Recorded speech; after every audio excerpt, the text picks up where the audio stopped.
Hello everyone, my name is Greta Ellero. I'm really honored to take part in this unique event. The new European Union regulation on deforestation-free products has triggered huge amount of interest, and that's our topic for the next few minutes. If you are from the private or financial sector, a policymaker, from indigenous and local communities, a smallholder farmer, a frontline actor, or an innovator, then I encourage you to pay attention as I'm going to talk about how to get ready for the regulation. I'm a Program Coordination Associate Officer with the United Nations Development Programme, and I work for the Food and Agriculture Commodity Systems Global Team. So let me start with some facts.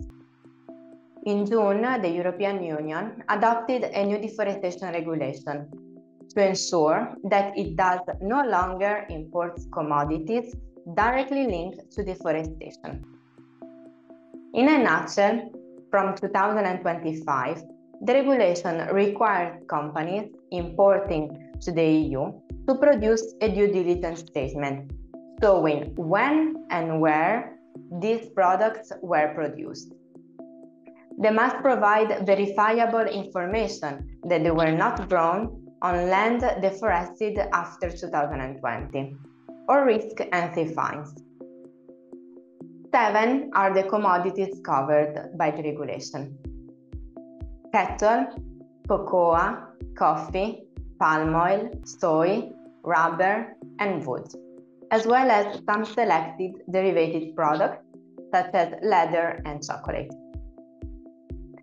This new regulation is a hot topic in corporate boardrooms, conferences, as well as community halls and government offices across Africa, as well as globally.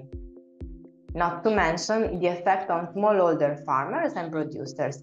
Commodities are the lifeblood of many African economies, providing livelihoods for millions of people across the continent.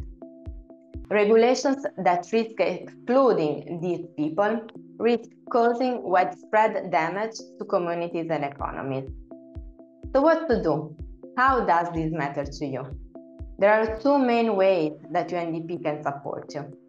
First, the European Union has adopted the final text of the regulation, but several technicalities still need to be defined and clarified.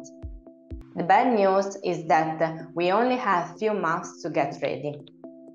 The good news is that, fortunately, there are many good examples to take inspiration from and opportunities for your government, your businesses, your producers. UNDP, in collaboration with different partners, has focused on this during the past year, developing a learning series to show and share these examples and created a space for practitioners, especially from the supply chain, to discuss their concerns and questions, as well as learn from each other.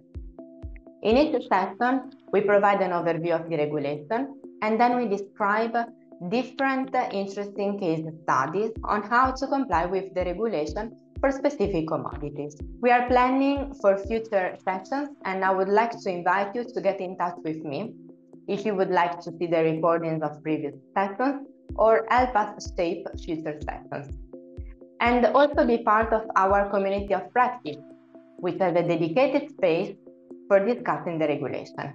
Second, regulations like the EU deforestation regulation are often seen as top-down by producing countries, which in most cases were not involved in their design.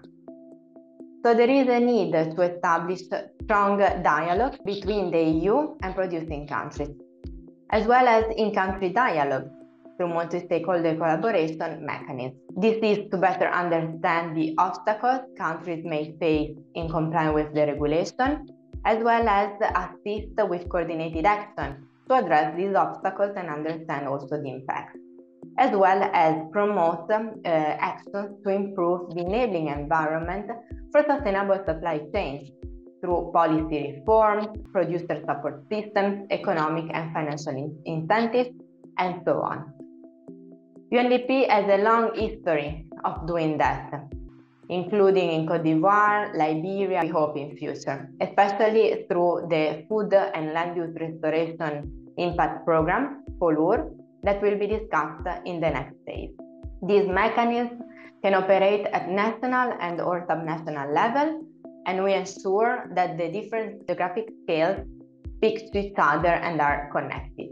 I will finish by saying that the European Union Deforestation Regulation is just one of many other upcoming regulations from countries that seek to end deforestation as well as related matters, including the respect of human rights.